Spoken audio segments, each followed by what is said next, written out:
Masyiral muslimin, 9 hari yang lalu Allah telah mengembalikan kita menjadi fitrah, yang dimana Rasulullah Sallallahu Alaihi Wasallam telah menyampaikan kepada orang-orang yang telah melaksanakan puasa di bulan suci Ramadan dan juga menghidupkan malam-malamnya dengan qiyamul lail, sebagaimana sabda Rasulullah Sallallahu Alaihi Wasallam, "Man shoma Ramadan imanan wa ihtisaban." Lalu di hadis yang lain, "Man qama Ramadanan imanan wa ihtisaban."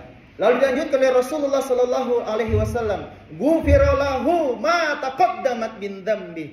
Maka yang berpuasa di siang hari, yang mendirikan malamnya dengan sholat malam, maka tidak lain ketika dia berlebaran, kita semua diampuni oleh Allah Subhanahu wa taala seluruh dosa-dosa kita yang telah berlalu. 9 hari ini apa yang telah kita lakukan? Mudah-mudahan kita tidak memelihara dosa-dosa yang mungkin adalah kebiasaan-kebiasaan kita di masa lampau.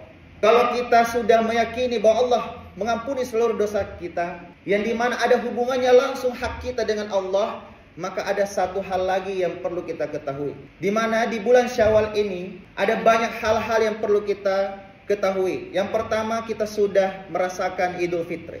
Lalu yang kedua adalah kita mendapatkan banyak sekali doa, banyak sekali ucapan, chat yang masuk, telepon yang masuk, bahkan kita mendatangi keluarga kita yang ada di kampung halaman kita.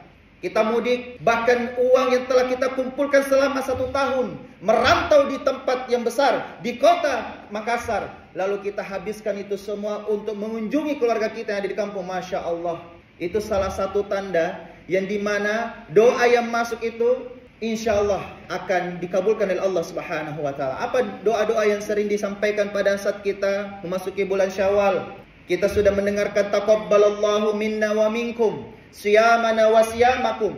Doa ini adalah doa yang jelas dalilnya. Para sahabat selalu menyampaikan ini kepada seluruh kaum muslimin yang ketika berjumpa bersalaman, saat kita bersalaman maka Allah akan gugurkan seluruh dosa-dosa kita sampai terlepas tangan kita dari tangan saudara kita. Doa yang kita lantunkan itu kita bacakan atau orang lain duluan sampaikan, taqabbalallahu minna wa minkum. Semoga Allah menerima seluruh amalmu dan amalku. Siyamana wa siyamakum, puasamu dan puasaku. Ini adalah doa yang luar biasa.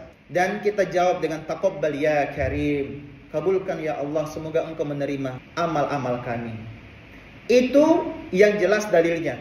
Lalu ada kebudayaan di negeri kita yang Masya Allah ini adalah sesuatu yang baik, yang hasan, yang dimana kita juga sampaikan ini dan sudah turun-temurun. Doa ini juga bagus sekali. Dan beberapa negara di Asia menerapkan doa ini. Apa itu? Minal aidin wal faizin. Masih banyak yang salah kaprah. Minal aidin wal faizin artinya mohon maaf lahir batin. Beda. Minal aidin wal faizin adalah doa yang dimana kita mendoakan saudara kita semoga kita kembali apa? Fitrah, kita kembali menjadi suci. Seperti bayi yang baru lahir yang tidak membawa dosa sama sekali. Wal faizin, apa artinya? Wal faizin kita menjadi pemenang, kita menjadi champion. We are the title holder. Kita menjadi pemenang dalam kehidupan ini.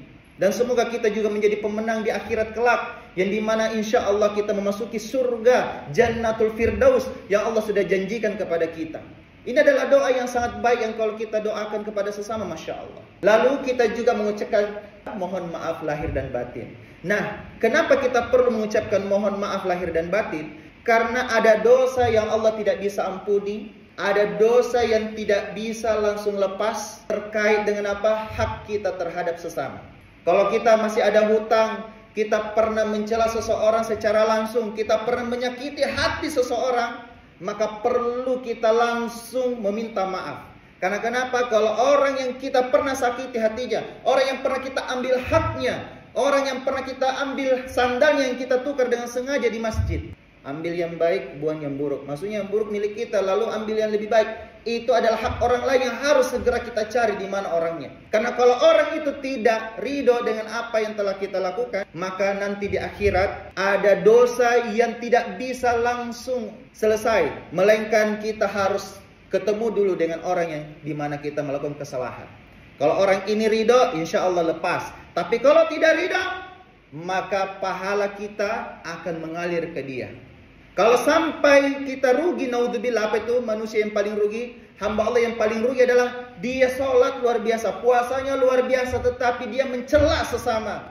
Di sosmed dia celah, secara langsung dia sering bully, naudzubillah. maka ketika di akhirat orang ini tidak ridho, maka kalau sudah habis pahala kita tertransfer ke dia, maka dosanya yang tertransfer ke kita. Naudzubillah, tsumma naudzubillahi min dzalik.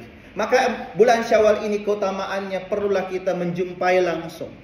Kalau memang sudah tidak bisa dijumpai, maka telepon.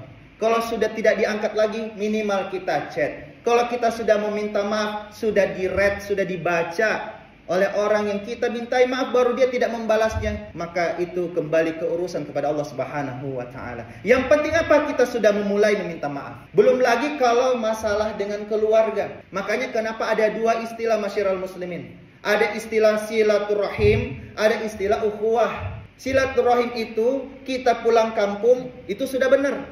Kita menjumpai orang tua kita yang sudah lama menanti kepulangan kita. Kita menjumpai orang tua kita langsung, kita meminta maaf kepada keluarga kita. Yang dimana garisnya itu silaturahim adalah garis rahim.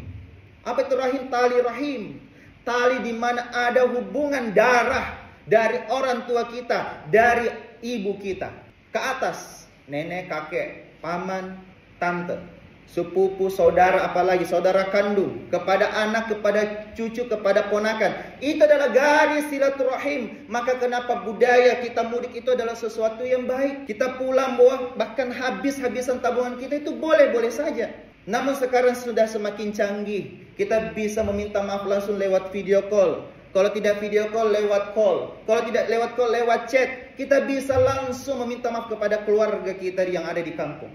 Itulah silaturahim. Sedangkan kepada saudara-saudara kita, kepada teman kita, sahabat kita, teman kantor kita, dan juga kepada tetangga kita, maka ini disebut dengan ukhuwah. Apa itu ukhuwah? Persaudaraan. Innal mu'minuna ikhwah. Sebagaimana firman Allah Subhanahu wa taala bahwa orang-orang beriman itu bersaudara. Kita semua di alam ruh ini berbaris-baris, satu baris, yang tidak ada yang menonjol, yang tidak ada yang lebih dulu di depan, tidak. Kita satu baris sama di sisi Allah Subhanahu wa taala. Inna akramakum 'indallahi atqakum. Yang membedakan hanyalah takwa semata. Maka kenapa kalau kita kepada sesama jangan sampai kita merasa lebih baik, kita merasa lebih hebat, kita merasa lebih jago, kita merasa lebih kaya, kita merasa lebih punya segalanya. Merasa lebih baik itu tidak baik. Tapi kalau kita menjadi lebih baik, itu baik. Apa maksudnya? Kalau kita menjadi lebih baik tahun ini daripada tahun kemarin, akhlak kita, pahala kita, hubungan baik kepada sesama, itu baik. Tapi kalau merasa lebih baik, kita merasa lebih hebat, merasa lebih pintar, naudzubillah, tsumma naudzubillahi min dzalik. Inilah yang biasa menyebabkan kenapa terjadi permusuhan, terjadi dengki, terjadi dendam. Makanya kenapa itu harus dihapuskan dengan garis yang namanya silaturahim dan ukhuwah.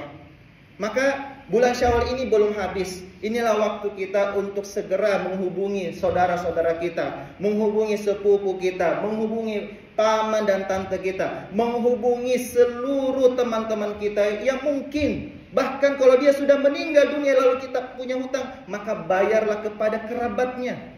Bayarlah kepada di mana ada keluarganya. Jangan sampai kita merasa meninggal nih, saya tidak sempat nih bayar hutangku sama dia. Tetap kita harus bayar, carilah keluarganya. Apapun jenis hutangnya, berapapun jumlahnya, ingat selalu masyarakat muslim, karena ketika kita meninggal dunia akan ada yang namanya hari yang kita akan dihisab, dicari tahu semua asal muasal pahala dan dosa kita. Naudzubillah, tsumma naudzubillahi min dzalik. Semoga seluruh dosa kita betul-betul diampuni, dosa kepada Allah dan dosa kepada sesama. Dan inilah yang akan menjadi penyelamat kita. Lalu yang terakhir masyarakat muslimin, di bulan Syawal ini keutamaan yang ketiga adalah